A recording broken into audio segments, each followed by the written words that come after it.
Clematis has a reputation problem. Ask around and you'll find a surprisingly consistent pattern.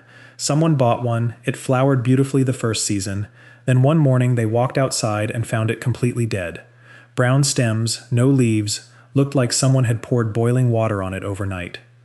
No obvious reason, no warning signs the day before. That moment has a name. Gardeners call it clematis wilt, and it scared off more people from growing this plant than probably any other single thing in ornamental gardening. Which is genuinely unfortunate, because clematis grown correctly is one of the most spectacular, lowest maintenance climbers you can put in a garden. Some varieties cover an entire fence by July. Others bloom twice a year without any encouragement. A few are fragrant enough that you can smell them from the street. The problem isn't the plant. The problem is that most of the advice people receive about clematis is either incomplete or outright wrong, on pruning especially, but also on planting, variety selection, and what to do when things go wrong. 7 secrets.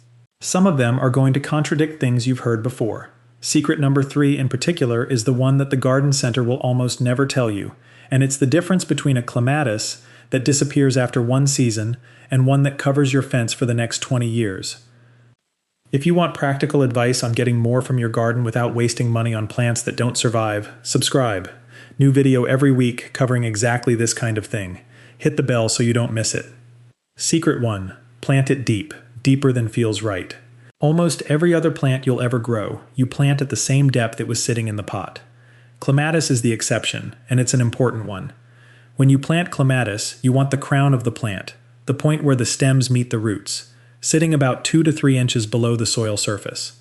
So you're deliberately burying it deeper than it was in the container. The reason is wilt. Clematis wilt is a fungal disease that attacks the stems at or just above soil level, and it can kill a stem or an entire plant very quickly. When the crown is buried, the plant has dormant buds below ground that are protected from the fungal attack. A clematis that wilts from disease at the surface can re-emerge from those buried buds and recover fully. A clematis planted at normal depth, with its crown sitting at soil level, loses everything when wilt hits, and usually doesn't come back. This single planting adjustment doesn't prevent wilt from happening, nothing fully prevents it, but it turns a plant-killing event into a temporary setback. The difference in practice is enormous. Plant deep, even if the instructions on the label don't say to. 2 to 3 inches of crown below soil, every time, no exceptions. Secret 2. The roots want shade even though the plant wants sun. You'll see this phrase repeated in almost every clematis guide. Head in the sun, feet in the shade. It sounds like a cute saying. It's actually describing a genuine physiological requirement that most people ignore. Clematis flowers and grows best with at least 6 hours of direct sunlight on its stems and foliage, but the root zone performs poorly in hot, dry soil. The roots are shallow and fine, they dry out quickly, and when they get too warm, the plant responds by growing poorly and becoming more susceptible to stress and disease. The practical solution is shading the root zone while leaving the upper plant in full sun. There are a few ways to do this. Planting a low-growing ground cover over the root zone works well. Something like creeping thyme or a small ornamental grass that covers the soil without competing aggressively for moisture. A thick layer of mulch, 3 to 4 inches of bark or wood chip, achieves the same effect while also retaining moisture. The other option is placing flat stones over the root zone. They keep the soil cool underneath, which is exactly what clematis roots want. Some gardeners do this deliberately. Others achieve it accidentally when stepping stones near a wall end up covering the roots, and then wonder why their clematis in that particular spot always does better than others. Whatever method you use, the goal is keeping that root zone cool and consistently moist even through dry spells, while the rest of the plant bakes in as much sun as you can give it. Secret 3. Pruning group matters more than anything else, and nobody tells you which group yours is in. This is the one that causes more frustration and more dead-looking clematis than probably any other mistake. And the reason it keeps happening is that most clematis are sold without any pruning group information on the label, or with instructions so vague they're essentially useless. Clematis are divided into 3 pruning groups, and each group is pruned completely differently. Prune a group 1 clematis the way you'd prune a group 3, and you've just removed every flower bud it had for the entire year. Do it again the following year, and the plant starts to decline. Do it a 3rd year, and you have a confused, unproductive tangle that flowers unpredictably, if at all. Here's a quick breakdown of each group. Group 1 clematis bloom in early spring, usually before most other plants have woken up. They flower on growth produced the previous year, what gardeners call old wood. These should not be pruned in autumn or early spring before flowering. You prune them lightly, if at all, immediately after flowering finishes, and only to remove dead wood or control size. The popular evergreen clematis, Clematis armandii, and the spring-blooming alpina varieties are in this group. Group 2 clematis are the large-flowered hybrids, the ones that produce those giant, dramatic blooms you see on garden center packaging. They're also the most confusing because they flower on both old and new wood. They bloom twice, once in late spring on last year's growth, and again in late summer on growth they've produced during the current season. These need a light tidy-up in late winter, removing dead and damaged stems without cutting the healthy old wood. After the first flush of flowers, you can deadhead lightly. Popular varieties in this group include Nellie Moser, the President, and Multi-Blue. Group 3 clematis bloom on growth they produce each year, starting from scratch every spring.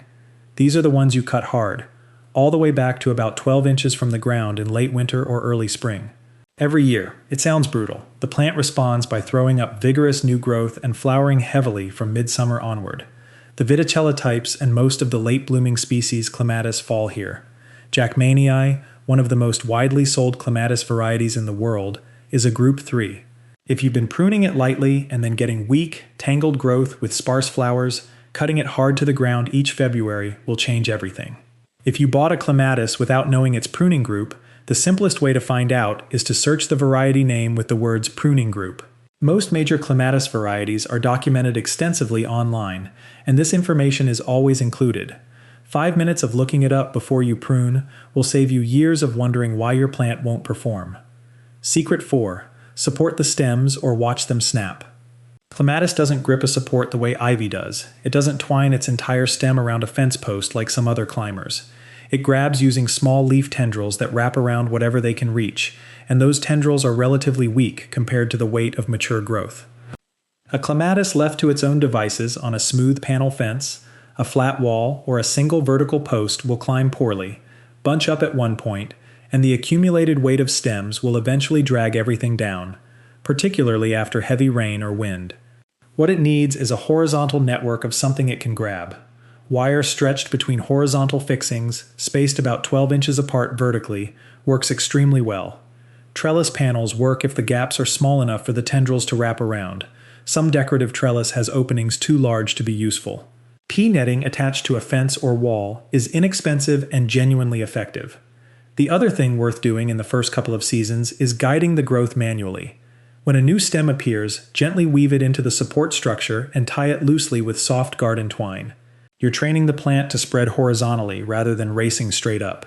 This creates a broader, more evenly covered plant that flowers across its entire spread, rather than just at the top where the light is best. Once the framework of stems is established and properly supported, the plant largely manages itself. Getting the support structure right early is much easier than trying to untangle an established plant that's been flopping and balling up for 3 years. Secret 5. Wilt is not a death sentence if you know what to do. Back to wilt, because this deserves its own section. Clematis wilt is caused by a fungal pathogen. Caliphoma clematidina is the one most commonly responsible, though others can produce similar symptoms. It typically appears in spring or early summer, when growth is rapid. A stem will suddenly collapse, go brown, and wither, sometimes overnight. In severe cases, multiple stems wilt at once, and the whole plant looks destroyed within a few days. The panic response is to dig the plant up. Resist that. First, trace the wilted stem back to where it emerges from the soil. Cut it off there and dispose of it. Don't compost it. Then check the remaining stems.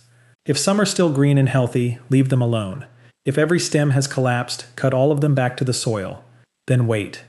If you planted the crown 2 to 3 inches below soil level as covered in Secret 1, there are almost certainly dormant buds below the surface that the wilt hasn't reached. These will push new growth, often within 2 to 3 weeks. It might not come back strongly in the same season depending on when the wilt hit, but the plant is alive and it will return. Watering with a copper-based fungicide at the base of the plant after cutting back helps prevent reinfection. Improving air circulation around the plant, giving it more space, removing crowded growth nearby, reduces the conditions that allow the fungal spores to spread. Large-flowered Group 2 hybrids are most susceptible to wilt. If wilt keeps returning despite good soil health and air circulation, switching to a Viticella type or another Group 3 variety will largely solve the problem. These are notably more wilt-resistant than the big hybrid varieties. Secret 6. Feed it correctly or accept mediocre results. Clematis is a vigorous plant with a heavy flowering load, and it needs regular feeding to perform well. This surprises people because the plant looks fine without feeding. It just looks considerably better with it. In early spring, as growth starts, apply a balanced, slow-release fertilizer to the root zone. Something with roughly equal nitrogen, phosphorus, and potassium. This supports the early burst of growth. Once flower buds start forming, usually late spring for most varieties, switch to a fertilizer higher in potassium. High potassium feeds, sometimes sold as tomato feed or flowering plant fertilizer, encourage more flower production and stronger blooms. Apply this every 2 weeks as a liquid feed from bud formation through the main flowering period. After the plant finishes its main flowering flush, ease off the nitrogen-heavy feeds and let it start consolidating rather than pushing more leafy growth. In late summer and autumn, the plant needs to harden off its stems for winter rather than being encouraged to keep producing soft, sappy new growth that won't survive frost. One thing to avoid: feeding too late in the season. Nitrogen applied in September or October pushes late growth that doesn't harden properly before cold weather arrives, and that growth is both frost vulnerable and more susceptible to fungal disease going into winter. Secret 7. Choose varieties that match your garden's actual conditions. The final secret is the most overlooked, and it applies before you spend a single penny on a plant. Clematis is a large genus with enormous variety in terms of vigor, size, flowering time, disease resistance, and cold hardiness. A variety that thrives on a south-facing fence in full sun will sulk on a shaded north wall. A rampant grower like Clematis montana can cover a large garden shed in a few years. Planted on a small suburban trellis, it becomes an uncontrollable problem. A delicate, large-flowered hybrid that demands attention performs miserably if someone wants a low-maintenance plant they can largely leave alone. A few broad principles help. For shade or part-shade situations, look at Viticella varieties and some of the species Clematis. Many perform surprisingly well with limited sun compared to the large-flowered hybrids. For low-maintenance planting, where you want something you can essentially cut down once a year and forget about, Group 3 varieties, particularly Viticellas, are genuinely among the most self-sufficient climbers available. For cold climates, check the hardiness rating before buying. Most commonly sold Clematis handle cold well, but some of the evergreen varieties like Clematis armandii need mild winters and will die back hard or be killed entirely in zones with regular hard frosts. For small spaces, the compact, large-flowered varieties bred for container growing, varieties like Patio Series Clematis, are specifically selected for controlled growth. They won't overwhelm a small fence panel or a container on a balcony the way a vigorous species would. Matching the plant to the actual conditions of your garden, rather than choosing based on a flower color you saw in a photo, is what separates a planting decision that works for 20 years from one you're undoing by summer. 7 secrets, and at this point you understand Clematis considerably better than most people who've been growing them for years. Plant deep with the crown below soil level. Keep the roots cool while the top gets full sun. Know your pruning group before you pick up the shears. Support the stems properly from the beginning. If wilt hits, don't panic and don't dig it up. Feed correctly through the season and stop at the right time. And choose a variety that actually suits what your garden can offer. Do those 7 things and Clematis goes from being the plant people give up on to one of the most rewarding things in the garden. Flowering reliably, covering what needs covering, and in some cases outlasting everything else you've ever planted. If you want to keep learning how to get the most from your garden without spending more than you need to, subscribe. Every week we cover plants like this one, the ones with a reputation for being difficult, with the real information that makes them straightforward. The next video is worth staying for.